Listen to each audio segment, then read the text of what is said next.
கர்த்தருடைய பரிசுத்த நாமத்திற்கு மகிமை உண்டாவதாக.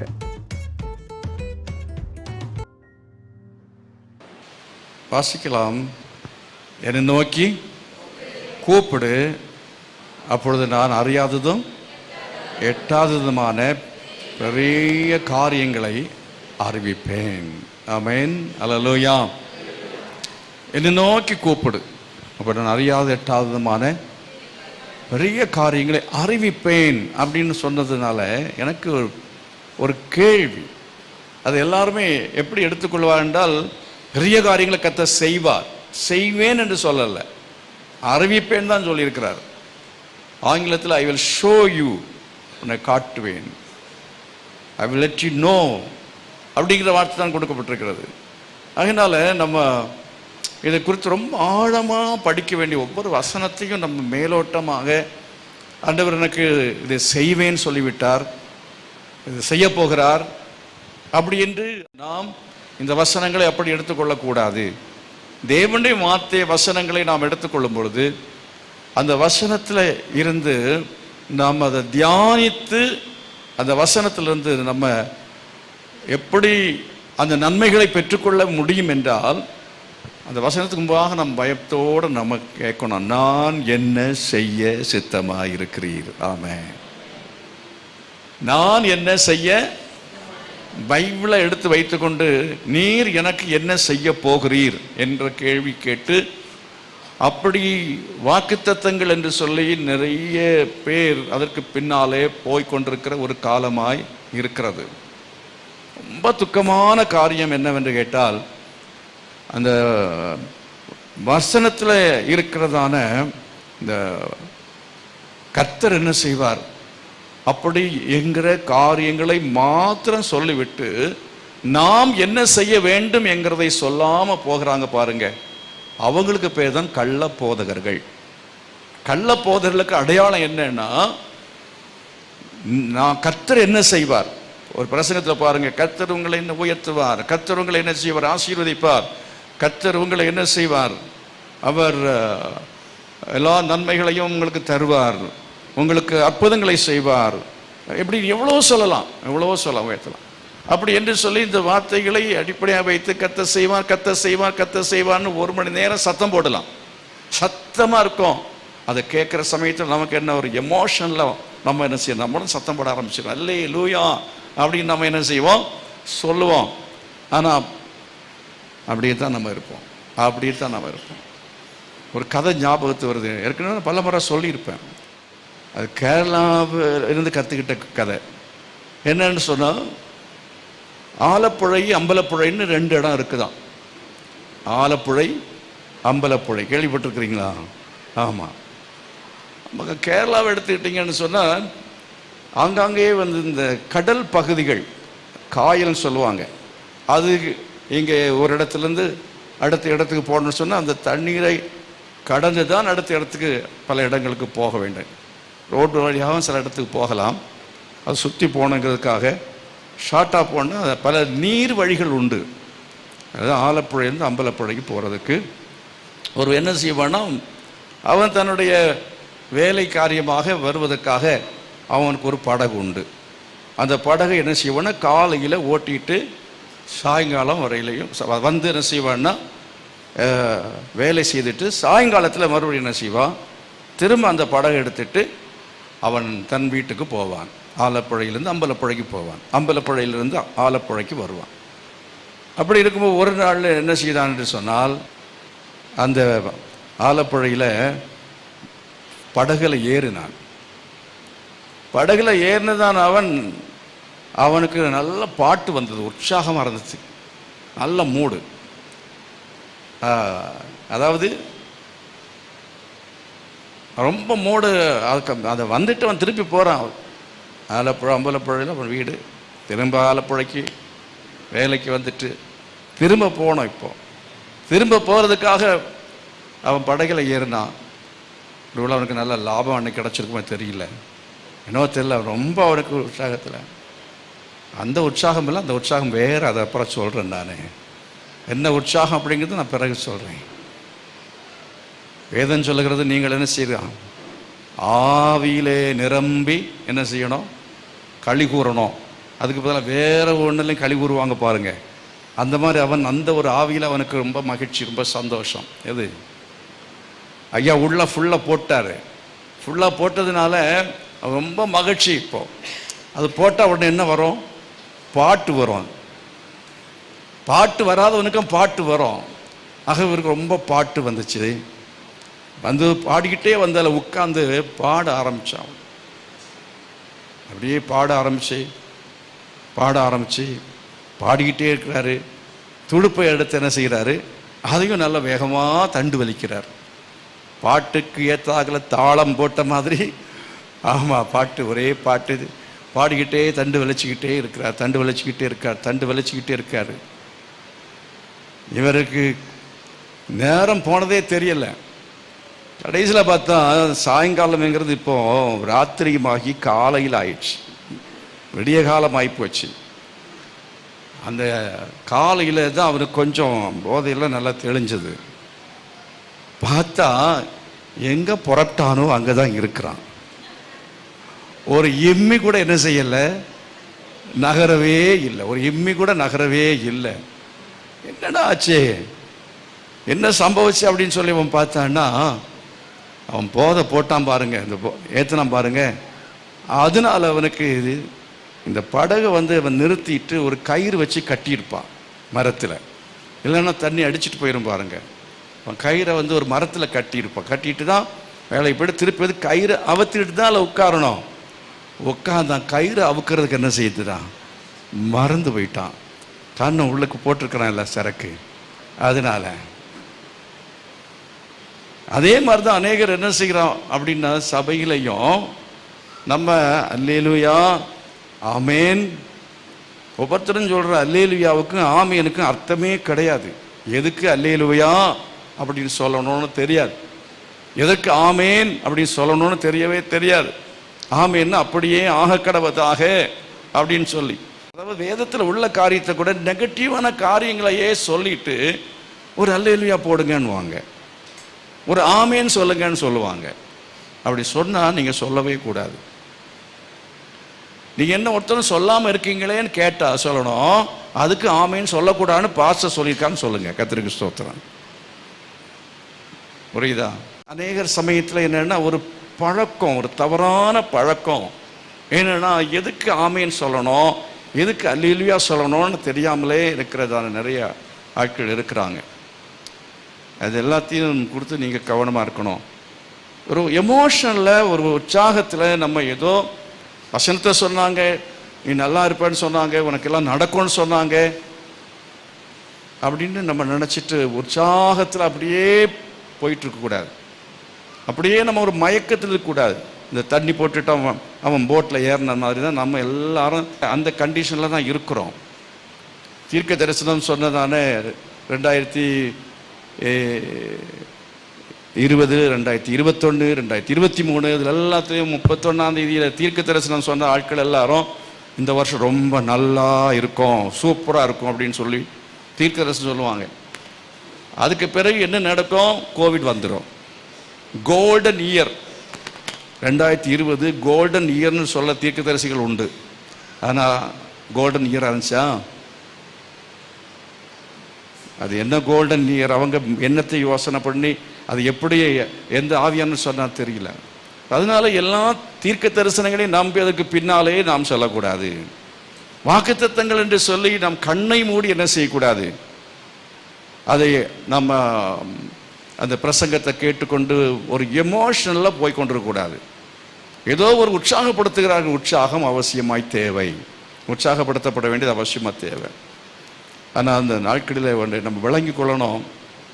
அதாவது ஆனால் உங்களில் வாலிபர்கள் இருக்கீங்க பாருங்கள், உங்களுக்கு இந்த வயசுலேயே இன்னும் அதிகமான வெளிப்பாடுகள் வரணும். கரங்களை வைத்து கத்திர வாய்ப்படுத்தாலும் அல்லோயா, வயது ஆக ஆக வருஷம் போக போக போக நம்ம வேத வசனத்தை நம்ம கேட்கணும். ஆண்டவரே இதனுடைய அர்த்தம் என்ன அப்படின்னு சொல்லி கேட்கணும்.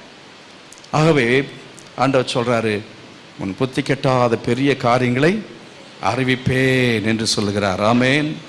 அதுக்கு நீங்கள் ஆமீன் தைரியமாக சொல்லுங்கள், பயப்பட வேண்டிய. அவர் சொல்லுகிறார், வசனம் சொல்லியிருக்கு இல்லையா, அறிவிப்பேன்னு சொல்லியிருக்கிறார், நல்ல காரியம்தான், அதுக்கு ஆமீன் சொல்லலாம். கர்த்தரை மகிமைப்படுத்துவான்.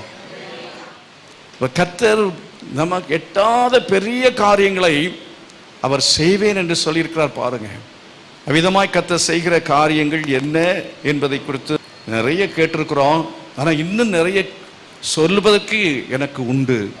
அதனால இன்றைக்கும் கூட இந்த வசனத்தின் அடிப்படையில் நாம் பார்க்க போகிறதான காரியங்கள் என்னவென்று சொன்னால், அதாவது அவரை நோக்கி கூப்பிடும் போது கர்த்தர் என்ன செய்வாராம்? பெரிய காரியங்களை அவர் அறிவிப்பேன் என்று சொல்லியிருக்கிறார். இந்த பெரிய காரியங்களை அறிவிப்பேன் என்று சொல்லி இருக்கிறதனுடைய இந்த எரேமியா தீர்க்கதரிசி சொல்லுகிற அந்த அந்த 33 அதிகாரம் 3ஆம் வசனம் சொல்லியிருக்கிறபடி என்னவென்று சொன்னால், இஸ்ரவேல் ஜனங்கள் அவர்களை உலகமெங்கும் நான் சிதறடிக்கும் காலம் வரும். பூமி எங்கும் சிதறடிக்கப்பட்டு போவார்கள். உங்கள் சொந்த நாடு இல்லாமல் போகும். அப்படி சொந்த நாட்டிலிருந்து அவளை நான் அகற்றி விடுவேன். அவருடைய நாட்டை நான் அவளிடத்தை பிடுங்கி எடுத்து விடுவேன். இஸ்ரவேல் ஜனங்கள் நாட்டை இழந்தார்கள், அகதிகளாய் போனார்கள். சொந்த நாட்டில் அகதிகள், நிறைய பேர் வெளிநாட்டில் தப்பி ஓடி போய் அகதிகளாக மாறி போனார்கள். ஆண்டவர் ஆபிரகாமுக்கு சொன்னார், நான் என்ன செய்வேன்? பாலும் தேனும் ஓடுகிற தேசத்தை உனக்கு கொடுப்பேன். கானானியருடைய தேசத்தை உனக்கு என்ன செய்வேன்? நான் காண்பிக்கும் தேசத்துக்கு போ, நான் உனக்கு அந்த தேசத்தை கொடுப்பேன். வலதுபுறம் இடதுபுறம் என்ன செய்வாய்? நீ இடம் கொண்டு பெருகுவாய் என்று எத்தனையோ முறை தேவன் அவளுக்கு சொல்லி இருக்கிறார். அப்படி கர்த்தர் ஆபிரகாமுக்கு சொன்னது வாக்கு பண்ணது மட்டுமல்ல, ஈசாக்குக்கு அதை வாக்கு பண்ணினார், யாக்கோபுக்கு அதை வாக்கு பண்ணினார், இஸ்ரவேலுக்கு வாக்கு பண்ணினார். இஸ்ரவேலை கொண்டு போய் அந்த தேசத்தில் சேர்த்தார். சேர்த்த இந்த தேவனை அவர்கள் நன்றி இல்லாதவர்களாய் மறந்து போனார்கள். அவரை ஆராதிக்க மறந்து போனார்கள். அவருக்கு பலி செலுத்த மறந்து போனார்கள். அது நிமித்தமாய் அவர் மறந்து போனது மாத்திரமல்ல, அந்நிய தெய்வங்களை பின்பற்றினார்கள், விக்கிரகங்களுக்கு ஆராதனை செய்தார்கள். அப்படி விக்கிரகங்களுக்கு ஆராதனை செய்தது மாத்திரமல்ல, இவர்கள் விபச்சாரம், வேசித்தனம், இன்னும் கொடிய பாவங்களை, அவர் அக்கிரமங்களையும் செய்கிற மக்களாக, அநியாயம் செய்கிற மக்களாக இருந்தார்கள். அதெல்லாவற்றை குறித்து தான் பழைய ஏற்பாட்டிலே நீங்கள் வாசிக்கிறீர்கள். ஓசியாவின் புஸ்தகத்திலே நீங்கள் படிக்கிற சமயத்திலே ஆண்டவர் அவர்களுக்கு விரோதமாய் பேசுகிற வார்த்தைகளை நாம் என்ன செய்ய முடியும்? படிக்க முடியும். அதே போல ஒவ்வொரு தீர்க்கதரிசிகளை கொண்டு கர்த்தர் அந்த நாட்களில் எச்சரித்து கொண்டே இருந்தார், எச்சரித்து கொண்டிருந்தார். இப்படி இருந்தால் கர்த்தர் உங்களை என்ன செய்வார்? துரத்தி விடுவார், தேசத்தை விட துரத்தி விடுவார். உங்கள் சந்ததி அவர்கள் என்ன செய்ய சிறையிருப்புக்குள் ஆக்கப்படுவார்கள் என்று தேவன் அவர்களுக்கு திரும்ப திரும்ப திரும்ப திரும்ப எச்சரித்து பேசின பொழுது அவர்கள் என்ன சொன்னார்கள் தெரியுமா? இவர்கள் கள்ளத்திற்கு தரிசிகள், இவர் எங்களுக்கு சாதகமாய் பேசவில்லை, ஆகையினால இவனை உயிரோടെ வைக்கக்கூடாது என்று சொல்லி சிலரை கல்லறிந்து கொண்டார்கள். எரேமியாவை அங்கே ஒரு பால் கிணற்றிலே தூக்கி போட்டார்கள். அவ்விதமாக அங்கே அவள் இறக்கி விட்டார்கள். அங்கே அவன் தண்ணீர் இல்லாத கிணறா இருந்தபடினாலே அவன் உயிர் பிழைத்தான். பல நாட்களுக்கு பிறகு அவன் ஆண்டவருடைய வார்த்தையின் மூலமாக கர்த்தருடைய கிருபையினாலே அவன் தூக்கி விடப்பட்டான். அந்த சம்பவத்தை நீங்கள் என்ன செய்ய முடியும்? வாசிக்க முடியும் வேதத்தில். அதனுடைய விளக்கத்தை நான் இப்பொழுது சொல்ல நேரமில்லை. ஆகவே அவனுடைய வாழ்க்கையில அவன் சரியாய் தீர்க்க தரிசனம் சொன்ன பொழுது யாரும் என்ன செய்யவில்லை? ஏற்றுக்கொள்ளவில்லை. அருமையாளர்களே, எரேமியாவுடைய பிரசங்கத்துக்கு, தீர்க்க தரிசனத்துக்கு லைக்கு யாரும் கொடுக்கல, யாரும் இப்படி போடவே இல்லை, எல்லாரும் இப்படி தான் போட்டாங்க. என்னுடைய பிரசங்கத்தை நீ கேட்ட பிறகு வேண்டுமா இப்படி செல்ல போடுவாங்க, அதுக்கு பேர் லைக். இப்படி போட்டால் என்ன? டிஸ்லைக். நிறைய பேர் பார்த்து என்ன செய்வார்கள்? நல்ல கமெண்ட் போடலாம், அநேகர் என்ன செய்யலாம்? மோசமான கமெண்ட் போடலாம். அருமையானவர்களே, அந்த விதத்தில் அன்றைக்கு நல்ல தீர்க்க தரிசிகள் யாரெல்லாம் நம்ம வேதத்தில் சொல்லப்பட்டிருக்கிற அநேக தீர்க்க தரிசிகளை நீங்கள் பார்க்கிறீர்கள். அவள் எல்லாருக்கும் என்னவென்ற அந்த உலகத்தில் மதிப்பில்லை, மரியாதை இல்லை. அவள் எல்லாரும் உபத்திரவப்படுத்தப்பட்டார்கள், அவளை எல்லாருமே துரத்தி அடித்தார்கள். இன்றைக்கு நீங்கள் பாருங்கள், அதாவது பாவத்தை கண்டித்து உணர்த்தினால், மனம் திரும்புதலை பற்றி கடுமையாய் பேசினால் எல்லாம் கர்த்தர் செய்வார். அறியாத எட்டாவதுமான பெரிய காரியங்கள் உனக்கு நடக்கும், நீ போ என்று சொல்லி என்ன செய்யணும்? சமாதானமாக சொல்லணும். இந்த வருஷம் நல்லா இருக்கும், 1ஆம் தேதி காலையில் நான் சொல்லணும், இந்த மாதத்தில், ஏப்ரல் மாதத்தில் உங்களுக்கு எல்லாம் நல்லபடியே நடக்கும் அப்படின்னு 1ஆம் தேதியில் சொல்கிறத கேட்கறதுக்கு நீங்கள் ரொம்ப விரும்புவீங்க. ஆனால் நல்லபடி நடக்கும் அப்படி என்று நான் சொல்ல வேண்டும் என்றால் அதற்கு நீங்கள் என்னென்ன தகுதி உள்ளவளாக இருக்க வேண்டுமோ அப்படி தகுதியை உடையவளாக இருந்தால்தான் நடக்கும் என்கிறதை நீங்கள் என்ன செய்ய வேண்டும்? சிந்திக்க வேண்டும். கரங்களை வைத்து கர்த்தரை மகிமைப்படுத்துவோம். நான் உங்களை என்ன செய்யலாம்? சொல்ல ஏமாற்றலாம், அப்படி அல்ல. எல்லாருமே அவர்களை விதமாய் சொல்லுகிறதான ஆட்களை நீங்கள் நம்பி அவர்களுக்கு பின்னாலே ஓடிக்கொண்டு இருக்கக்கூடாது. உங்கள் அப்பாவாக இருக்கலாம். உங்கள் அப்பா சார் நீ ஒழுங்கா இல்லைன்னா உன்னை ஆண்டவர் என்ன செய்வார்? தண்டிப்பார். நீ ஒழுங்கா இல்லைன்னா நீ பரீட்சையில் பாஸ் பண்ண மாட்டே அப்படின்னு அப்பா சொல்கிறாருன்னா அந்த அப்பா சாபமே போடுறாரு அப்படின்னு நீங்கள் நினச்சிங்கன்னா, அதே வேளை உங்கள் அம்மா என்ன சொல்லுவாங்க? அந்த அப்பா அப்படித்தான் சொல்லுவார், நீலாம் கவலைப்படாத, நீலாம் பாஸ் பண்ணிடுவேன் அப்படின்னு சொல்லலாம். தப்பில்லை, அப்படி சொல்கிறது தவறு கிடையாது. ஆனால் நீ பாஸ் பண்ணிடுவேன், நீ நல்லா படிப்பப்பா, இன்னும் கவலைப்படாத. ஆனால் அப்பா சொல்கிறதுலையும் அர்த்தம் இருக்குது. நீ என்ன செய்யணும்? படிக்கணும், நீ ஹார்ட் ஒர்க் பண்ணணும் அப்படி என்று அம்மாவும் சொல்லணும். ஆனால் சில வீட்டில் பார்த்தீங்கன்னா அப்பா அம்மா என்ன செய்வாங்க? துரத்தி அடிப்பாங்க. நீ படி, நீ ஒழுங்கா படி அப்படின்னு சொல்லி பல காரியங்களை ஒழுக்கத்துக்கு ஏதுவாய் நடத்துவார்கள். ஆனால் சில வீட்டில் அம்மாமார் அப்படி செய்ய மாட்டாங்க. பொதுவாக அம்மாமார்களுக்கு ஒரு இறக்க குணம் இருக்கும். பிள்ளைகள்கிட்ட ரொம்ப இறக்க குணம். அந்த இறக்க குணத்தை நம்பி நீங்கள் கெட்டு போகாதுங்க. கர்த்தருக்கு ஸ்தோத்திரம். அதுக்காக கர்த்தரை ஸ்தோத்திரம் பண்ணுங்க. அங்கே அம்மா அப்படி தான் சொல்லுவாங்க. ஆனால் அம்மா சொல்கிறதுக்காக கர்த்தருக்கு ஸ்தோத்திரம். ஆனால் அப்பா சொல்கிறதுலேயும் அர்த்தம் இருக்குது. நான் ஒழுங்காக என்ன செய்யணும்? படிக்கணும், ஊர் சுற்றக்கூடாது, நான் சும்மா என்ன செய்யக்கூடாது, இந்த ஃபோனை அப்படியே நோண்டிட்டு இருக்கக்கூடாது. இதெல்லாம் தான் எங்கள் அப்பா திட்டுறாரு.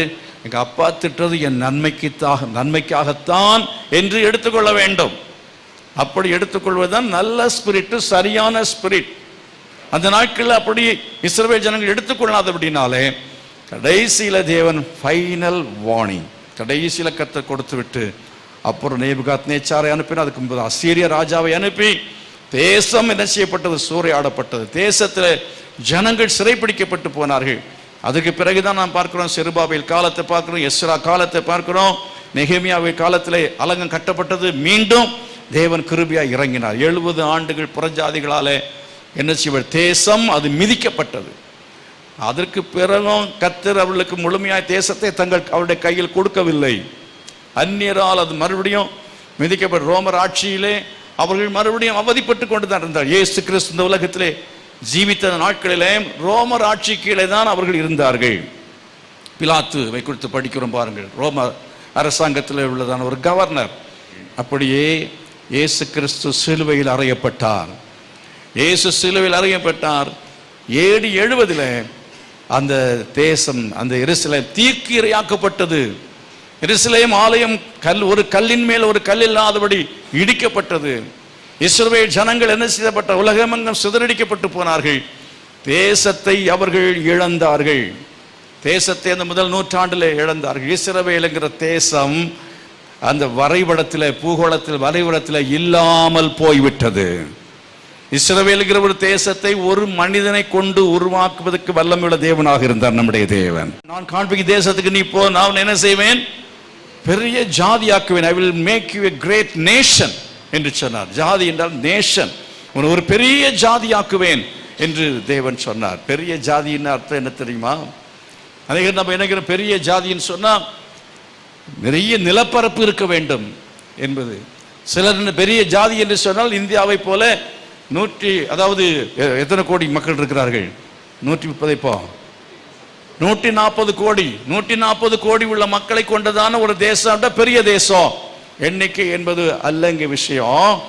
கடுகு சிறுத்தாலும் காரம் குறையாதுங்கிற மாதிரி இஸ்ரவேல் என்று சொன்னால் அது 70 பேரா இருந்தாலும் சரி, எகிப்திலே 70 பேரா இருக்கும் பொழுதும் அவர்கள் பலத்தவர்களாக இருந்தார்கள் என்று யாத்திராகமத்தின் புஸ்தகம் சொல்லுகிறது.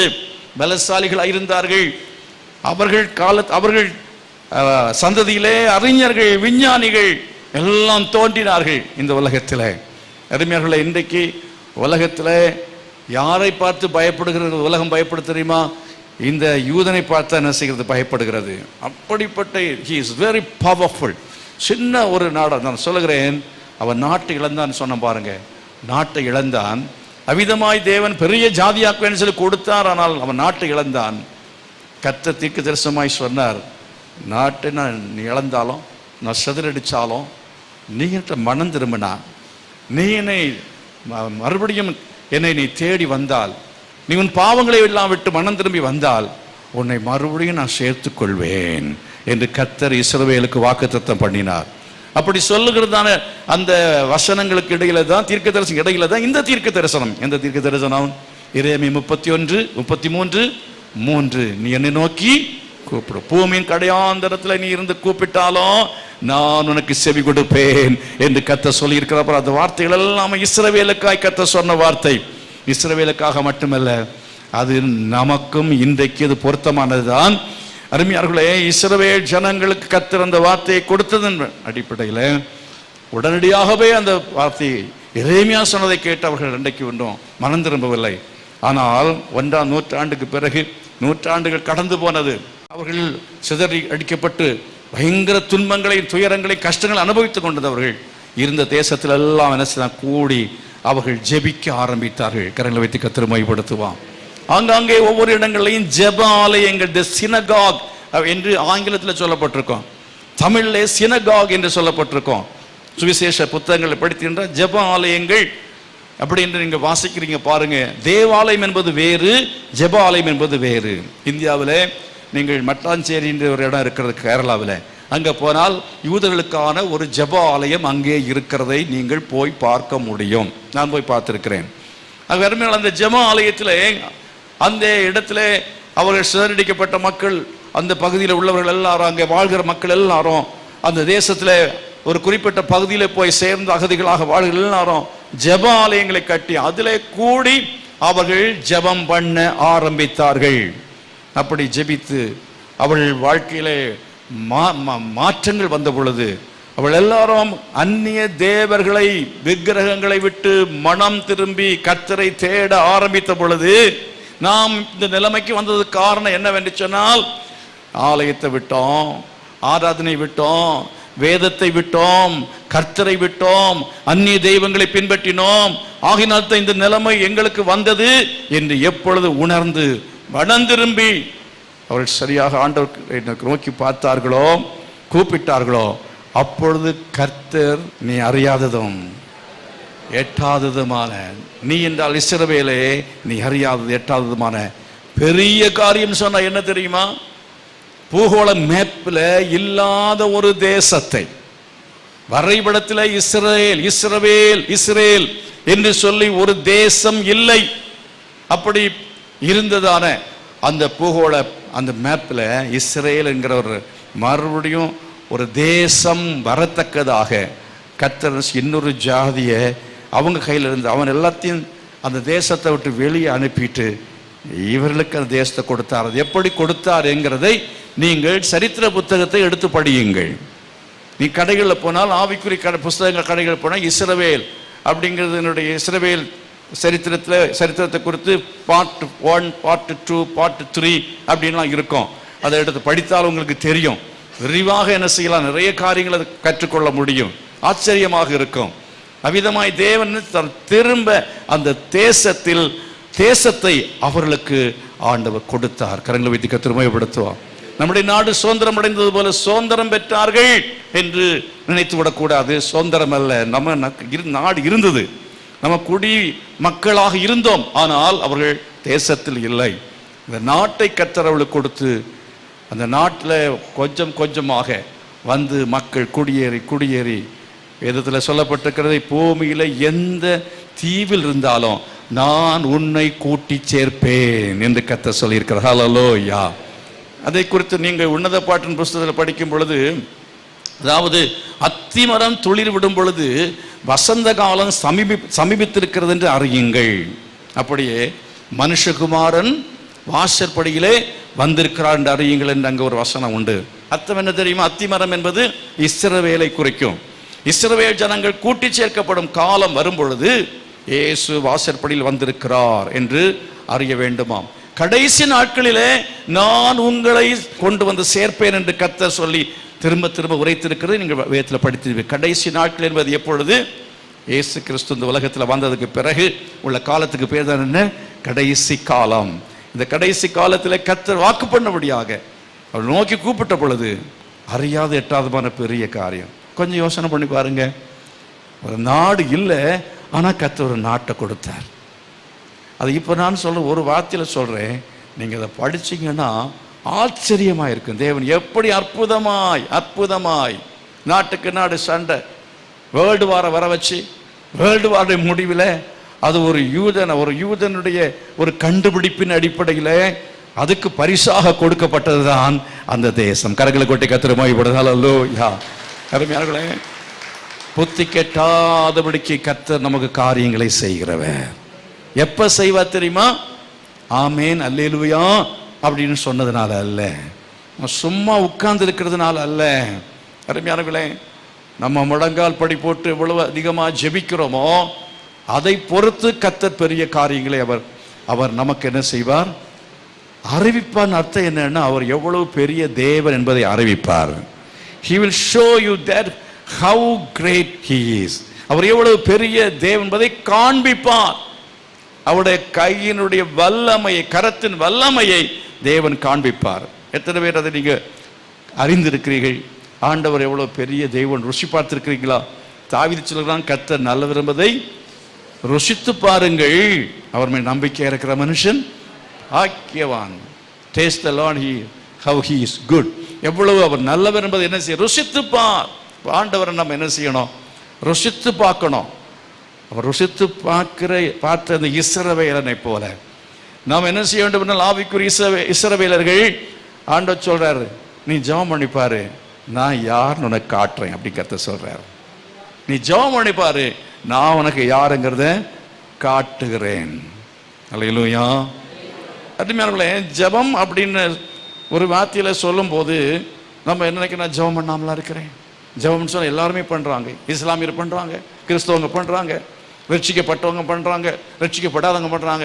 கர்த்தாவே என் பிள்ளை கல்யாணம் ஆகலையே, கர்த்தாவே எனக்கு குழந்தை பிறக்கலையே, எனக்கு வியாதி, ஒரு வாத கடவுளே அப்படின்னு கூப்பிடுறதெல்லாம் ஜெபம் அப்படின்னு நினைக்கிறேன். கடவுளை கூப்பிடுவது தான் அது. நீங்கள் கூப்பிடுதலை பற்றி யோனா தீர்க்கதரிசியின் புஸ்தகத்தில் படிக்கிற சமயத்தில் யோனா தவறுதலாய் போய் என்ன செய்கிறான்? தமஸ்கு போகிறதுக்கு, தர்சீசு போகிற கப்பலில் ஏறுகிறான். கடல் கொந்தளிக்கிறது. கடல் கொந்தளிக்கிற வேளையிலே அங்கே அந்த மாலுமி சொல்லுகிறான், நீங்கள் எல்லாரும் என்ன செய்யுங்கள்? உங்கள் கடவுளை நோக்கி வேண்டிக் கொள்ளுங்கள் என்று சொல்லுகிறான். அப்பொழுது கடல்ல அந்த கப்பலில் பிரயாணம் பண்ண அத்தனை பேரும் அவர்கள் கடவுள் தெய்வங்களை நோக்கி என்ன செய்தார்கள்? கூப்பிட்டார்கள் என்று சொல்லி இருக்கிறது. கூப்பிட்ட பொழுது அந்த கப்பலில் இருந்தான அந்த கடலில் இருந்த அந்த கொந்தளிப்பு சரியானதா? சரியாகவே இல்லை. என்ன நடந்தது? அதுக்கு பிறகு மாலுமி சொல்லுகிறான், யாராவது ஒருவர் நிமித்தமாக, இந்த குற்றத்து நிமித்தமாக ஒரு தெய்வ குற்றம் இருக்கக்கூடும், அதனால ஒருவேளை இந்த காரியம் நடந்திருக்க கூடும். பாருங்க, அவன் ஒரு கிறிஸ்தவன் அல்ல, ஒரு யூதன் அல்ல, ஒரு இஸ்ரவேலன் அல்ல. அப்படி இருந்தாலும் அவனுக்கு அப்படி ஒரு எண்ணம் வந்திருக்கிறத பாருங்க. அந்த மாதிரி நமக்குள்ள ஒரு மனசாட்சி அப்படின்னு இருக்கும்னு சொன்னால் நம்ம என்ன செய்யணும்? நம்முடைய தவறு என்ன என்கிறதை ஆராய்ந்து பார்க்க வேண்டும் என்கிற எண்ணம் வரும். கொந்தளிப்பு வரும் பொழுது, பிரச்சனை வரும் பொழுது, நாம் ஆண்டவரை நோக்கி கூப்பிடுகிறோம், பிரச்சனை சரியாகவில்லை என்று சொல்லும் பொழுது, இந்த தெய்வம் அவர் வல்லமை உள்ள தெய்வம் அல்ல, அவருக்கு வல்லமை இல்லை, சக்தி இல்லை என்று நினைக்கக்கூடாது. அவர் செய்ய மாட்டார் என்று சொல்லி நாம் என்ன செய்யக்கூடாது? அவர் அன்பில்லாத தெய்வம் நினைத்து விடக்கூடாது. நாம் என்ன செய்ய வேண்டும்? என்னிடத்துல என்ன தவறு இருக்கிறது என்பதை ஆராய்ந்து பார்க்க வேண்டும். என்ற வீட்டில் என்ன குறைபாடு இருக்கிறது, என்ன தவறு இருக்கிறது என்கிறதை நாம் என்ன செய்ய வேண்டும்? ஆராய்ந்து பார்க்க வேண்டும். அப்படி ஆராய்ந்து பார்த்து நாம் என்ன செய்ய வேண்டும்? சீட்டு போட வேண்டும். கரங்களை வைத்து கர்த்தரை பயப்படும். சீட்டு போட்டால் அது சிக்க இருக்குமா என்கிறது போல் அன்றைக்கு என்ன செய்தார்கள்? ஒவ்வொருத்தரா கூப்பிட்டு விசாரிக்க முடியாது. பாருங்க, யாரை ஃபர்ஸ்ட்ல கூப்பிடுறது? முதல்ல கூப்பிட்டு யார்கிட்ட கேட்கறது? நான் தான் கிடச்சேனா அப்படின்னு கேட்பாங்களே. அதனால என்னென்னா சீட்டு போட்டு பார்த்தாங்க. அங்கே டிக்கெட்லாம் வாங்கியிருப்பான் இல்லையா, அதை வச்சு சீட்டு போட்டாங்க. அவன் சீட்டு போட்டு யார் பேரில் முதல்ல சீட்டு விழுந்தது? யோனா பேருக்கு. அவன்கிட்ட கேட்குறாங்க. யோனாவிடத்தில் கேட்கிற சமயத்தில் யோனா எனக்கு ஒன்றும் தெரியாது, நான் அப்பாவி விட்டுருங்கன்னு சொன்னால் அடுத்த நபருடைய சீட்டு எடுத்து அவன்கிட்ட கேட்டிருப்பாங்க. ஆனால் இவன் பேரில் சீட்டு விழுந்த உடனே என்ன செய்கிறான் என்று சொன்னால் இவன் ஒத்துக்கொண்டான். இவன் சொல்கிறான், ஆம், நான் கர்த்தரை விட்டு கர்த்தருடைய சமூகத்தை விட்டு ஓடி போகிறவன், கர்த்தருடைய சமூகத்தை விட்டு ஓடி போகிறவன். ஆகையினால என்ன செய்யுங்க, எதனால இந்த காரியம் சம்பவித்தது? என்னை என்ன செய்யுங்கள், கடலில் எடுத்து நீங்கள் சமுத்திரத்தில் போட்டு விடுங்கள், அப்பொழுது நீங்கள் சுகபத்திரமாய் உங்கள் பிரயாணத்தில் போய் சேர முடியும் என்று சொல்லி அவன் என்ன செய்கிறான் என்றால் பதில் சொல்கிறதை பார்க்குறோம். அப்போ இவனுக்கு கொஞ்சம் மனசாட்சி இருக்கு. கர்த்தருக்கு ஸ்தோத்திரம். இவனுக்கு என்ன, கடலில் போட்டு விடுங்கள் என்று சொல்லுகிறான் என்றால் அர்த்தம் என்ன? நான் என்ன போட்டு விடுங்கள், நான் என்ன செய்கிறேன், சாகிறேன். எனக்கு ஒரு கேள்வி என்னன்னா, நான் தேவ சமூகத்தை விட்டு விலகி போகிறவன், என் நிமித்தம் உங்களுக்கு இவ்வளவு பிரச்சனை வந்திருக்கிறது, ஆகையினால நான் என்ன செய்கிறேன், நானே கடல்ல குதிச்சிடறேன்னு சொல்லலாம்ல, நானே கடல்ல குதிச்சிடலாம் அப்படின்னு சொல்லலாமே. அது அவன் சொல்லல. அவன் என்ன சொல்றான், நீங்க என்ன செய்யுங்க, தூக்கி போட்டு விடுங்கள், அப்பொழுது என்ன செய்யும், சமுத்திரம் அது அது அமைதலாகும் என்று அவன் சொல்லுகிறதை பார்க்கிறோம். அது என்ன ஒரு அர்த்தம் இருக்கு அப்படின்னு நான் புரிந்து கொண்டேன். நீங்க என்ன புரிந்து கொண்டீங்கன்னு தெரியல. நான் என்ன புரிந்து கொண்டேன் என்று சொன்னால், நான் குதிச்சேன்னா தற்கொலை, அவன் தூக்கி போட்டான்னா நான் பரலோகத்துக்கு போயிடலாம், நான் பரலோகத்துக்கு போயிடலாம் அப்படி என்று ஒரு யோசனை, ஒரு சிந்தனை.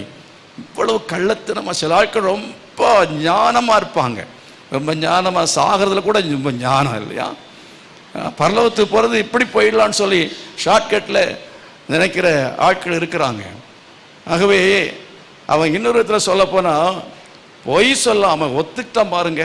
எப்படி இருந்தாலும் நான் சாக போறேன், நான் இந்த கடல் கொந்தளிக்கும் பொழுது அந்த கடல் கொந்தளிக்கிற அந்த கொந்தளிப்பிலே நானும் என்ன செய்ய போறேன், சாக போறேன், நான் சாகும்போது எல்லாரும் சாகட்டுமே அப்படி என்று சொல்லி அவன் என்ன செய்ய நினைக்கவில்லை. என் நிமித்தமாக பாவம் அந்த ஜனங்கள்லாம் சாகக்கூடாது என்று சொல்லி என்னை தூக்கி கடல்ல போட்டு விடுங்கள் என்று சொன்னான் பாருங்க. அவன் நல்ல ஊழியக்காரன். கர்த்தருக்கு ஸ்தோத்திரமே. மனசாட்சி இல்லாத மக்கள் இருப்பார்கள். அருமையால் அப்படிப்பட்டவளாய் நமக்கு இருக்கக்கூடாது.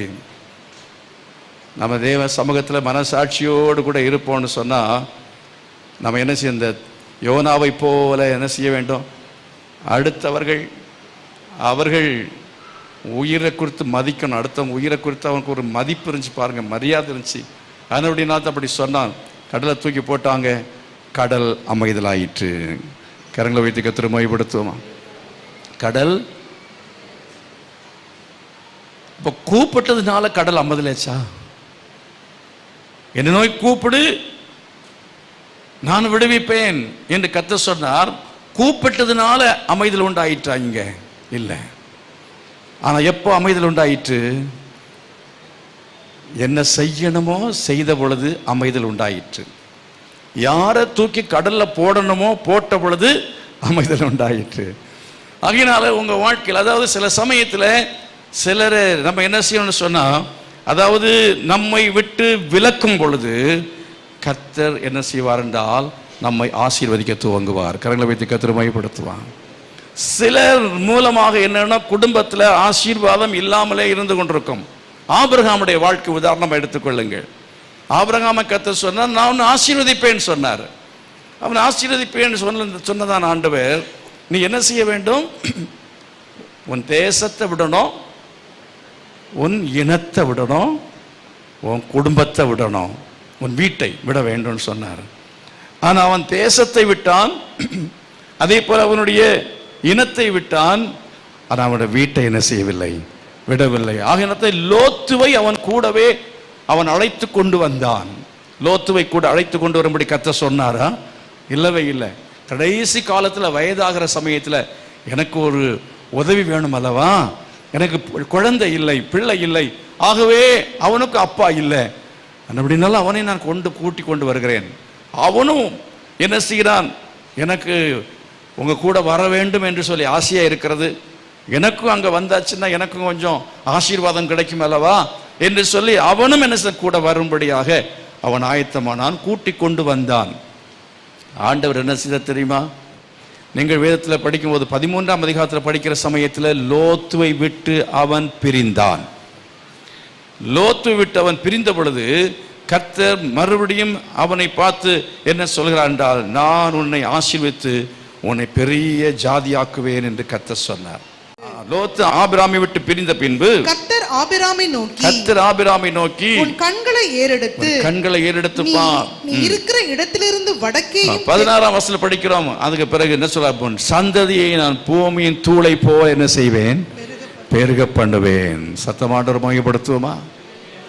அருமையானவர்களே, நம்ம செய்ய வேண்டியதை செய்கிறது வரையிலையும் ஆண்டவர் நமக்கு அறியாததும் எட்டாததுமான பெரிய காரியங்களை, அதாவது கர்த்தர் எவ்வளவு பெரியவர் என்பதை நமக்கு அவர் நிரூபித்து காட்ட மாட்டார்.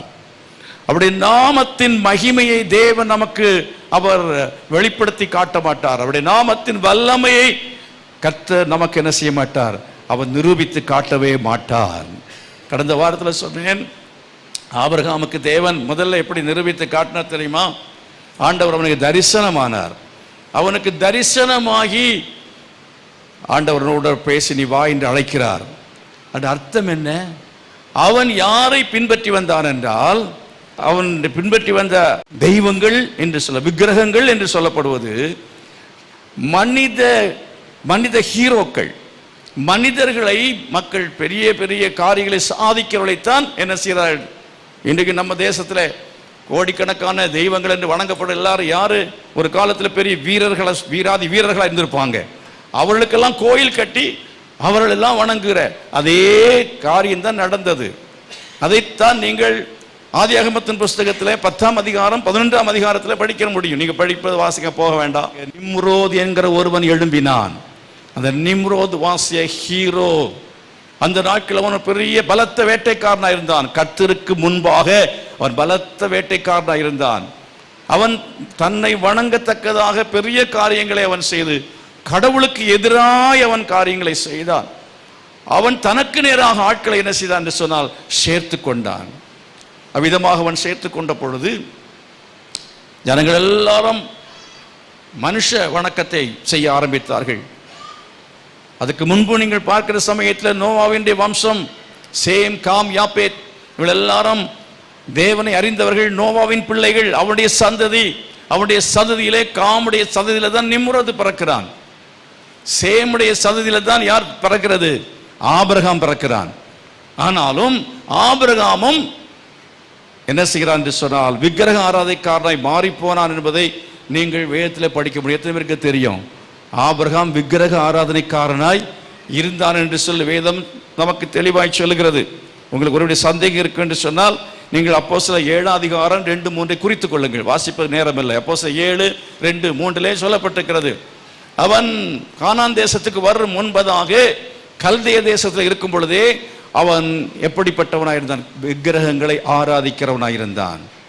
அருமையார்களே, நீங்கள் செத்து போன மனுஷர்களை ஆராதிக்கிறத ஜனங்களாய் இருந்தால் உங்களுக்கு கர்த்தர் தன்னுடைய நாமத்தை அவர் தரிசனத்தின் மூலமாக அவர் வெளிப்படுத்தி தர வேண்டும் என்று சொல்லி விரும்புகிறார். கரங்களை வைத்து கர்த்தரை மகிமைப்படுத்துவோம். உங்கள் வீட்டில் செத்து போன உங்களுடைய ஃபோட்டோ வச்சு அதுக்கெல்லாம் மெழுகுத்தை கொளுத்தி வைக்கிறீங்களா? மாலை போடுறீங்களா? செய்யாதுங்க.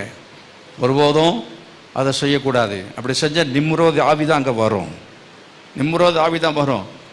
அதனால் செத்து போனவங்களுக்கெல்லாம் அதை சாங்கியம் பண்ணுறது, ஊதுபத்தி வைக்கிறது, இந்த காரியங்களெல்லாம் செய்யவே கூடாது.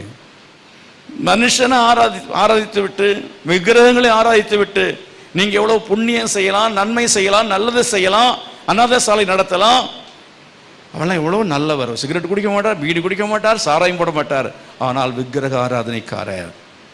விக்கிரக ஆராதனைக்காரர் அனைவரும் இரண்டாம் மரணமாகிய அக்கினியும் கந்தகம் எரிகிற கடல் என்ன செய்வார்கள்? பங்கடைவார்கள் என்று சொல்லப்பட்டிருக்கிறது. அப்படி அருமையானவர்களே, விக்கிரக ஆராதனைக்காரர்கள் அவர் நல்லவர்களாக இருக்கிறார்கள். அநேகருக்கு தான் சந்தேகம்.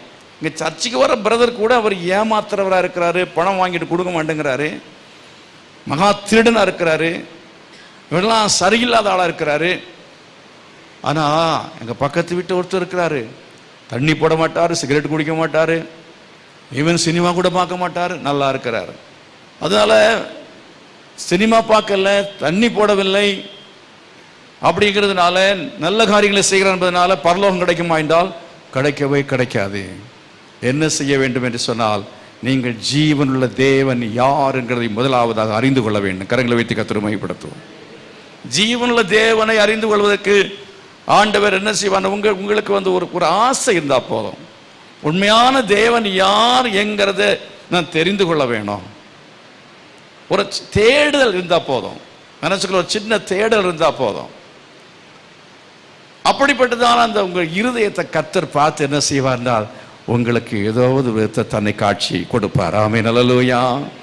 ஒரு டிராக்ட் மூலமாக, ஏதோ ஒரு வார்த்தை மூலமாக நீங்கள் கர்த்தரை, ஜீவனுள்ள தேவனை கண்டுகொள்ள முடியும். விசுவாசிக்கிறீங்களா? ஆண்டவர் இந்த ஆபிரகாமுடைய இருதயத்தை கர்த்தர் பார்த்தார். அவன்கிட்ட தேவன் ஒரு நல்ல காரியத்தை தேவன் கண்டிருக்கிறார். நல்ல காரியம் என்று நமக்கு தெரியாது. எனக்கு குறிப்பாக சொல்ல போனா அவருடைய கிருபை.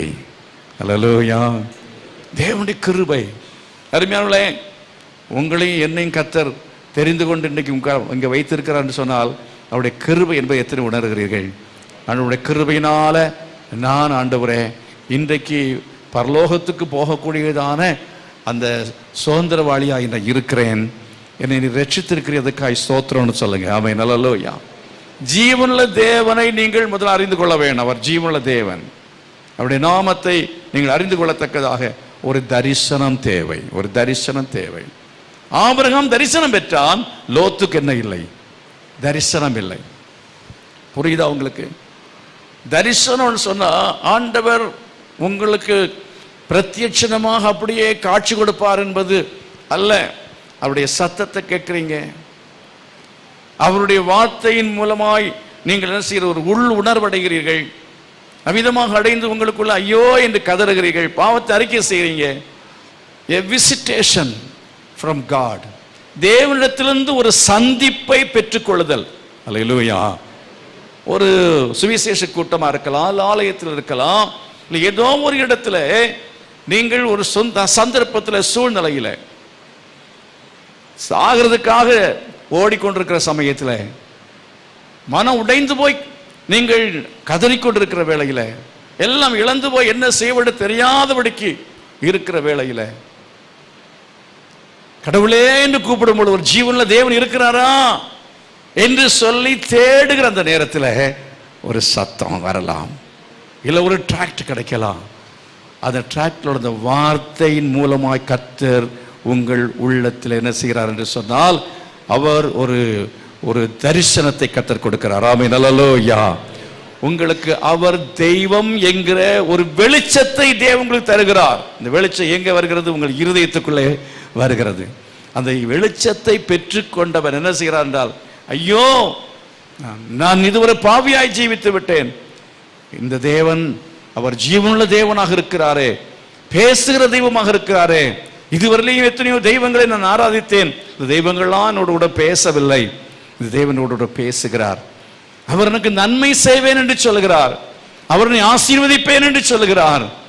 ஆகினால இவரை நான் பின்பற்றுவேன் என்று சொல்லி அவன் தீர்மானம் செய்து அவன் புறப்பட்டான். பிரியமானவர்களே, அவன் புறப்பட்டான். ஆனாலும் அவன் முழுமையாக அவன் கீழ்ப்படையில். ஒரு விஷயத்தை நான் உங்களுக்கு சொல்றேன், செய்ய வேண்டிய மிக முக்கியமான ஒரு காரியம் என்ன தெரியுமா? ஆண்டவரை நோக்கி நாம் கூப்பிடுவது, ஜீவனுள்ள தேவன் என்பதை அறிந்து கொள்வது என்கிறது மாத்திரமல்ல. ஆதியாகமத்தின் புஸ்தகம் 12ஆம் அதிகாரத்தில் நீங்கள் வாசிக்கும் பொழுது 8ஆம் வசனம் நீங்கள் படிக்கிறீர்கள், அவன் பலிபீடத்தை கட்டினான் என்று பார்க்கிறோம். பலிபீடத்தை கட்டி கர்த்தரை தொழுது கொண்டான் என்று சொல்லி இருக்கிறது. அல்லேலூயா. அருமையானவர்களே, திரும்ப திரும்ப நீங்க கவனித்து பாருங்கள். திரும்ப திரும்ப நீங்கள் படிக்கிற சமயத்தில் ஆதியாகமம் 12ஆம் அதிகாரத்திலே, அதாவது 17ஆம் வசனத்திலே, 13ஆம் அதிகாரம் 4ஆம் அதிகாரத்திலே, இன்னும் 13, 18, இப்படி நீங்க ஒவ்வொரு இடங்களையும் இந்த ஆபிரகாமுடைய வாழ்க்கையிலே எத்தனையோ முறை அவன் பலிபீடங்களை கட்டி இருக்கிற மனுஷன், பலிபீடங்களை கட்டி கர்த்தரை தொழுது கொண்ட மனிதன். சத்தமாண்டு மையப்படுத்து. அல்லேலூயா. அடைய அர்த்தம் என்ன தெரியுமா? அடைய அர்த்தம் என்ன? 12ஆம் அதிகாரத்தில் நீங்க 7ஆம் வசனம் படிக்கும்போது அங்கே ஒரு பலிபீடத்தை கட்டினான் என்று சொல்லி இருக்கிறது. பலிபீடத்தை கட்டுவது என்பது வேறு, பலிபீடத்தை கட்டி தொழுது கொண்டான் என்பது வேறு. வெறும் பலிபீடத்துக்கு வந்து பிரயோஜனம் இல்லை, வெறும் ஆலயத்துக்கு வந்து பிரயோஜனம் இல்லை. ஆலயத்துக்கு நான் வர்றேன், ஞாயிற்றுக்கிழமான ஆலயத்துக்கு வர்றேன், அதனால பரலோகத்துக்கு நாம செல்ல முடியாது, அதனால நாம் ஆசீர்வாதத்தை பெற்றுக்கொள்ள முடியாது, தேவனுடைய அங்கீகரிப்பை பெற்றுக்கொள்ள முடியாது. நீங்கள் என்ன செய்ய வேண்டும்? பரலோகத்துக்கு செல்ல வேண்டும் என்று சொன்னால் ஆண்டவர் உங்களுக்கு அறியாத எட்டாதமான பெரிய காரியங்களை உங்கள் வாழ்க்கையில அறிவிக்க வேண்டும். ஆபிரகாமுக்கு அறிவித்தது போல, இஸ்ரவேலுக்கு அறிவித்தது போல அறிவிக்க வேண்டும் என்று சொன்னால், அப்படிப்பட்ட பெரிய நன்மைகளை அற்புதங்களை உங்கள் வாழ்க்கையில பெற வேண்டும் என்று சொன்னால் நீங்க என்ன செய்ய வேண்டியது? பலிபீடத்தை கட்டி அவரை தொழுது கொள்ள வேண்டும். அல்லேலூயா. பலிபீடத்தை கட்டி தொழுது கொள்வது என்றால் பலியை செலுத்தணும். பலி செலுத்துவது என்றால் நீங்கள், அதாவது அதனுடைய அர்த்தம் என்ன? அவன் பலி செலுத்தின அர்த்தம் என்ன? அதாவது பாவத்தை, என்னுடைய பாவம், நான் நித்திய நரகத்துக்கு போகாதபடிக்கு இந்த ஜீவனுள்ள தேவன் ஒருவர் இருக்கிறார், இந்த ஜீவனுள்ள தேவனை நான் ஆராதிக்கிறேன், இந்த ஜீவனுள்ள தேவன் எனக்கு பரலோகத்தை கொடுக்க முடியும், அவர் பரலோகத்தை கொடுக்க வேண்டும் என்று சொன்னால் நான் அவரை என்ன செய்யணும்? பலிபீடத்தை கட்டி தொழுது கொள்ள வேண்டும், பலி செலுத்த வேண்டும். அந்த பலியினுடைய அர்த்தத்தை அவன் அறிந்து புரிந்து அதை அவன் செய்தான். கரங்களை வைத்து கர்த்தரை மகிமைப்படுத்துவோம். அவரை நோக்கி கூப்பிடுகிற சமயத்தில் அறியாததுமான எட்டாததுமான பெரிய காரியங்களை கற்று அறிவிப்பேன் என்று சொல்கிறார். அர்த்தம் என்ன? அவர் எப்படி ஆராதிக்க வேண்டும் என்று சொல்லி கர்த்தர் உங்களுக்கு அறிவிப்பார். ஆமென். அல்லேலூயா. அதுதான் ரெவலேஷன், வெளிச்சம், வெளிப்பாடு. அவருடைய தரிசனம் ஜீவனுள்ள தேவனை தெரிந்தால் மாத்திரம் போதாது, அவரை எப்படி ஆராதிக்க வேண்டும் என்பதை நீங்கள் அவரை தேடுகிற சமயத்தில், ஜெபிக்கிறதான வேளையில், ஆண்டவரே நான் எப்படி உம்மை பின்பற்ற வேண்டும், எப்படி ஆராதிக்க வேண்டும், நான் என்ன செய்ய வேணும், எப்படி உம்மை பின்பற்ற வேண்டும் என்று கேட்கிற சமயத்தில் கர்த்தர் உங்கள் புத்தி கெட்டாத காரியங்களை உங்களுக்கு அறிவிப்பார். The first thing is worshiping the living God. ஜீவனுள்ள தேவனை எப்படி ஆராதிக்க வேண்டும் என்று நீங்கள் அறிந்து கொள்ளுகிற அறிவு என்பது பிரதானமாக இவங்களுக்கு தேவை. எத்தனையோ பேர் இருக்கிறாங்க, அவங்களுக்கு ஆராதிக்க என்ன செய்யவில்லை, தெரியவில்லை. இந்த இடத்துக்கு வந்து அவரை ஆராதிக்கிறோம் என்று சொன்னால் அவர் அறியாத எட்டாததுமான பெரிய காரியத்தை உங்களுக்கு அறிவித்திருக்கிறார். அது எத்தனை பேர் இங்கே உணர்கிறீங்க? ஆண்டவரே உம்மை ஆராதிக்க முடியாய், எப்படி ஆராதிக்க வேண்டும் என்று நீ கர்த்தாவே நீர் கற்றுக் கொடுத்து இந்த சரியாய் ஆராதிக்கிற ஒரு ஆராதனை இடத்துக்கு என்ன கொண்டு வந்திருக்கிறீரே, அதற்காக எத்தனை ஸ்தோத்திரம் பண்ண ஆயத்தமா இருக்கிறீங்க? அல்லேலூயா. எத்தனை ஆமென் சொல்றீங்க? ஆண்டவரே எனக்கு அப்படி ஒரு அறிவு எனக்கு நீர் தந்ததுக்காக ஸ்தோத்திரம், அப்படிப்பட்ட ஒரு இடத்தை காட்டினதுக்காக உமக்கு ஸ்தோத்திரம் என்று சொல்லி நாம கர்த்தர் என்ன செய்ய வேண்டும்? மகிமைப்படுத்த வேண்டும். அறியாத எட்டாதமான பெரிய காரியங்களை கர்த்தர் என்ன செய்வாரா? அறிவிப்பாராம். சமயம் இல்லாட்டாலும் ஒரு காரியத்தை கூட சொல்லி முடிக்க நான் ஆசைப்படுகிறேன். அடுத்த அதிகாரத்தில் நீங்கள் படிக்கிற இந்த விதமாக பலிபீடங்களையே கட்டி எப்படியெல்லாம் ஆராதிக்க வேண்டும் என்கிற காரியங்களை தேவன் அவனுக்கு காண்பித்து கொடுத்ததான தேவன் 13ஆம் அதிகாரத்தில் இன்னொரு காரியத்தை நீங்கள் பார்க்க முடியும். என்னவென்று சொன்னால், அதாவது அவன் ஆண்டவரை ஆராதிக்க துவங்கின பொழுது அவனுக்கு பஞ்சம் வந்தது. அவனுக்கு பஞ்சம் வந்தது. பஞ்சம் வந்தபோது அவன் எகிப்துக்கு போனான் என்று சொல்லி பார்க்கிறோம். அருமையானவர்களே, எகிப்து என்று சொன்னால் செழிப்பான தேசம், செழிப்பை தேடி போனான். அருமையானவர்களே, செழிப்பை அவன் தேடி போன போது அங்கே அவனுக்கு அநேக சிக்கல்கள் உண்டானது, பிரச்சனைகள் உண்டானது. என்ன பிரச்சனை உண்டானது? அவன் பொய் சொல்ல வேண்டி வந்தது. செழிப்பை தேடி போகும்போது நான் செழிப்பா இருக்க வேண்டும், நான் ஆவிக்குரிய வந்ததுனால, கர்த்தரை ஆராதிக்க வந்ததுனால எனக்கு மற்றவர்களைப் போல ஒரு செழிப்பா சம்பாதிக்க முடியவில்லை. ஆகவே நல்லா சம்பாதிக்கணும், எனக்கும் ஒரு பெரிய கார் வாங்கணும், எனக்கும் மற்றவங்களை போல நல்ல மாளிகை கோபுரங்கள்லாம் கட்டணும். அந்த ஆசை என்ன செய்யும்? வரத்தான் செய்யும். வரும்போது நாம் என்ன செய்ய, செழிப்புக்கு நேராக நம்முடைய சிந்தையை நாம் திருப்பி கடந்து செல்லும்படியாய் பிசாசு நம்மை என்ன செய்வான், அவன் வஞ்சிப்பான், வழி நடத்துவான். ஆண்டவருக்குள்ள வந்த உடனே கர்த்தர் என்ன செய்யணும், என் ஐஸ்வர்யம் பெரிய ஜாதியாக்குவேன்னு சொன்னாரு. ஒன்றையுமே காணோமே. சாப்பாட்டுக்கே இப்போ வழியை காணோம், வேலை கிடைக்க மாட்டேங்குது, சரியா ட்ரெஸ் இல்லை, தங்குறதுக்கு வீடு இல்லை, இருந்ததும் பறி போய்விட்டது அப்படிங்கிற நிலைமையில் இருக்கிறீங்களா? அப்படிப்பட்ட நிலைமையிலே கர்த்தர் நம்மை கொண்டு நம்முடைய சோதித்து பார்ப்பார். ஆமென். கர்த்தரை சோதித்து பார்ப்பார். ஆலயத்துக்கு வந்த உடனே கர்த்தர் நமக்கு உடனே எல்லாத்தையும் கொடுக்க மாட்டார். ஆண்டவர் உங்களுக்கு பஞ்சத்தை அனுப்புவார், பண பிரச்சனையை கர்த்தர் அனுப்புவார், பணம் இல்லாத சூழ்நிலை உங்களுக்கு வரும். விசுவாசத்துக்குள் வரும் பொழுது உடனே நமக்கு எல்லாம் கிடைத்து விடும் என்று சொல்லி ஆலயத்துக்கு நீங்க இன்றைக்கு வந்துட்டு அடுத்த வாரம் எனக்கு ஒன்றும் கிடைக்கவில்லை என்று சொல்லி என்ன செய்யாதீங்க, நீங்கள் சொல்லக்கூடாது. என்ன செய்ய வேண்டும், நிலைத்து இருக்க வேண்டியது அவசியமாக இருக்கிறது. நிலைச்சிருக்கணும்.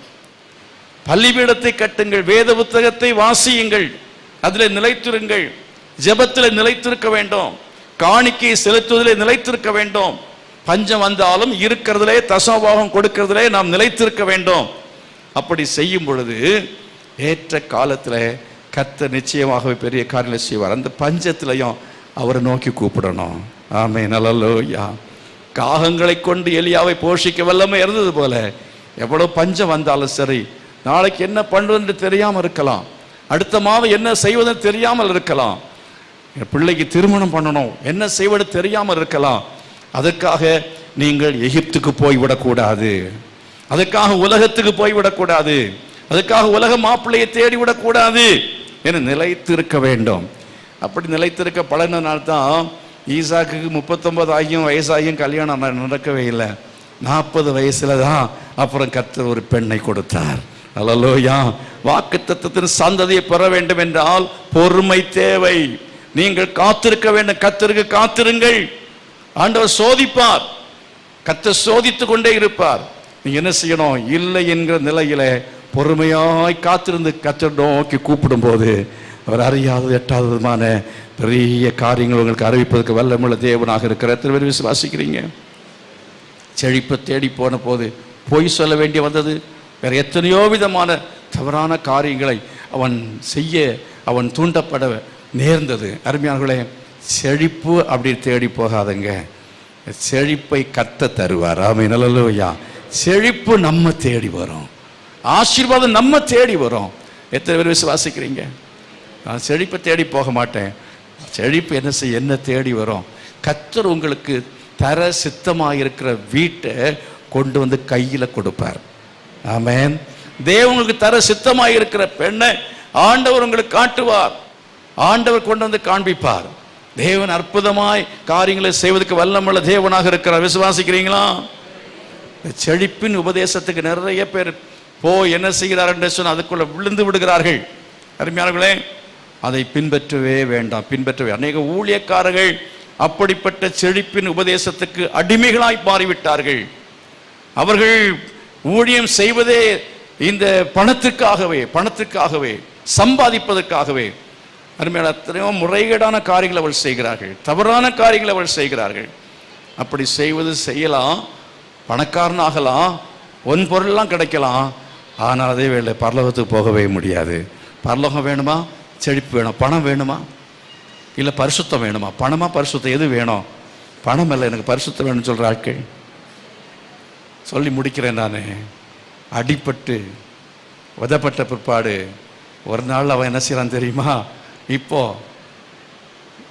அவன்கிட்ட வந்து சொல்கிறான், ராஜா எகிப்து, அதாவது சோதோமின் ராஜா, நீ இதெல்லாம் வச்சுக்கப்பா, ஜனங்கள்லாம் கொடு, பொருட்கள்லாம் நீ எடுத்துக்கோ அப்படின்னு சொன்னான்.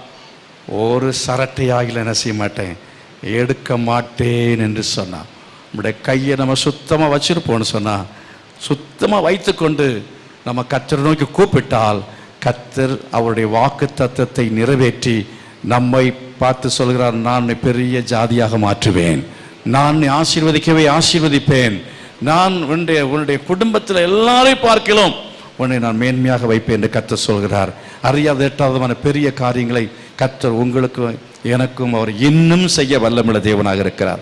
எளிமையில் இப்போ எல்லாரும் தேவ சமூகத்தில் அந்நோக்கி நம்ம பார்க்கலாம். ஆண்டவரே, அறியாத எட்டாதமான காரியங்களை அறிவிக்கிறவரே, காண்பிக்கிறவரே, இஸ்ரவேல் ஜனங்களுக்கு தேசத்தை திரும்ப கொடுப்பதற்கு வல்லமுள்ள தேவனாக இருந்தவரே, அன்னைக்கு யோனாவுக்கு ஆண்டவரே அவனுடைய கூக்குரல் அல்ல, அவன் உம்முடைய சித்தத்தை ஆண்டவரே அவர்கள் செய்த பொழுது, விலக்க வேண்டிய காரியங்களை செய்த பொழுது, தூக்கி எறிய வேண்டிய காரியங்கள் எரிந்த பொழுது அங்கே கடல் அமைதலானது போல என்னுடைய வாழ்க்கையிலையும் தூக்கி எறிய வேண்டிய காரியங்களை எரிந்து விடத்தக்கதாக உதவி செய்யும்.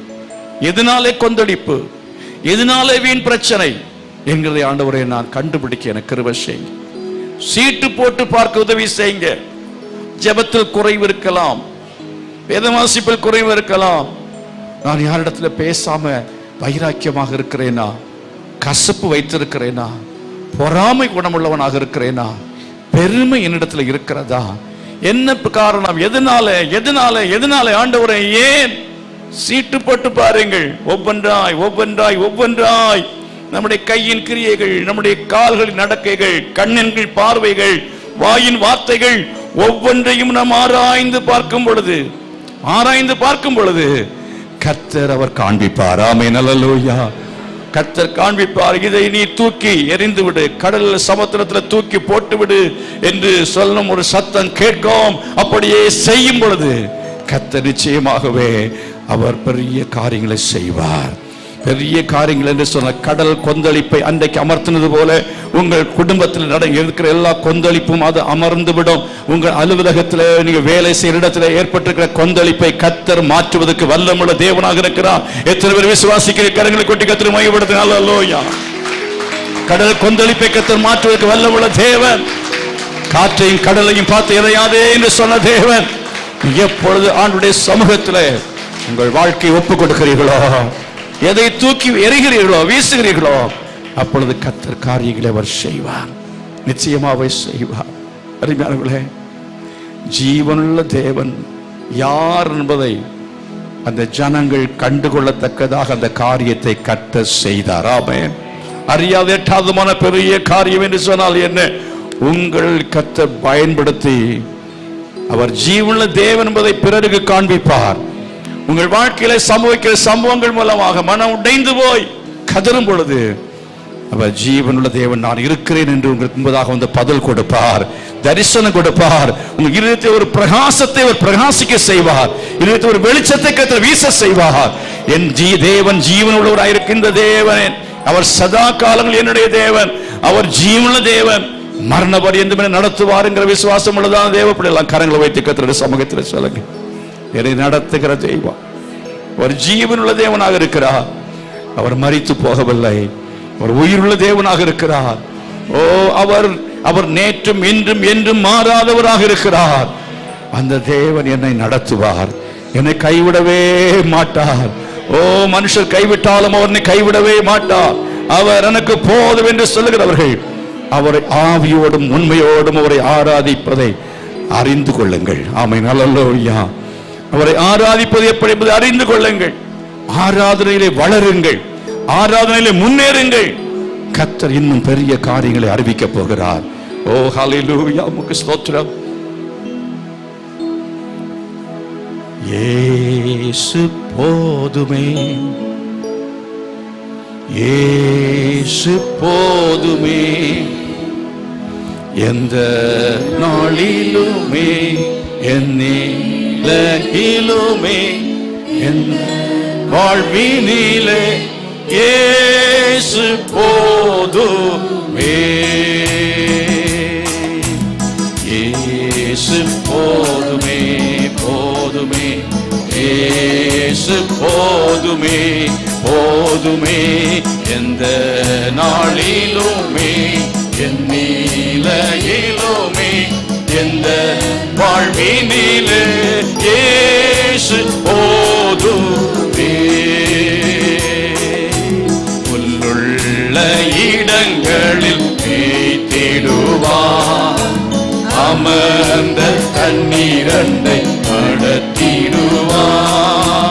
உள்ளுள்ள இடங்களில் மேய்த்திடுவார். அமர்ந்த தண்ணீரண்டை நடத்திடுவார். ஆத்துமாவை தீனம் தீர்த்திடுவார்.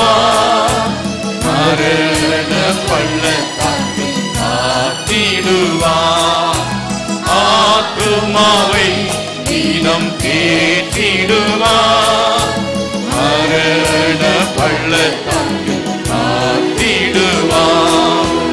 இயேசு போதுமே, சொல்லுங்க, இயேசு போதுமே, போதுமே. நாளிலுமே என் மேலையிலுமே எந்த வாழ்வினிலே இயேசு போதுமே. மனிதர் என்னை கைவிட்டாலும் மாமிசம் அழுகி நாரித்தாலும், மனிதர் என்னை கைவிட்டாலும் மாமிசம் அழுகி நாரித்தாலும், ஐஸ்வர்யம் யாவும் அழிந்திட்டாலும் ஆகாதவன் என்று தள்ளிவிட்டாலும், ஐஸ்வர்யம் யாவும் அழிந்திட்டால் ஆகாதவன் என்று தள்ளிவிட்டாலும் இயேசு, சொல்லுங்க, போதுமே, இயேசு போதுமே, போதுமே. எந்த நாளிலுமே என் நிலையிலுமே எந்த வாழ்வினிலே இயேசு போதுமே. தகப்பனே, நீ அறியாத எட்டாதமான பெரிய காரியங்களை ஒவ்வொருடைய வாழ்க்கையில் நீ தொடர்ந்து அறிவிப்பீராக, காண்பிப்பீராக. என்னுடைய செய்ய போறதுக்காக உமக்கு ஸ்தோத்திரம் ஆண்டவரே. இந்த மாதம் முழுந்த வார்த்தையின் மூலமா எங்களோட பேசி இடைப்பட்டு தொடர்ந்து கர்த்தாவே இந்த வசனத்தின்படி நடத்தும் இயேசுவின் நாமத்தில் பிதாவே, ஆமென். என்னுடைய கர்த்தர் ரட்சகருமாய் இருக்கிற இயேசு கிறிஸ்துவின் கிருபையும் பிதாவாகிய தேவனுடைய அன்பும் பரிசுத்த ஆவியானவருடைய அந்யோன்யமும் சமாதான பாதுகாவலும் நாம் அனைவரோடு சகல பரிசுத்தவான்களுடன் கூட இனிவரண்டே நிலைத்திருப்பதாக. ஆமென். கர்த்தர் எல்லாரையும் ஆசீர்வதிப்பாராக. God bless you.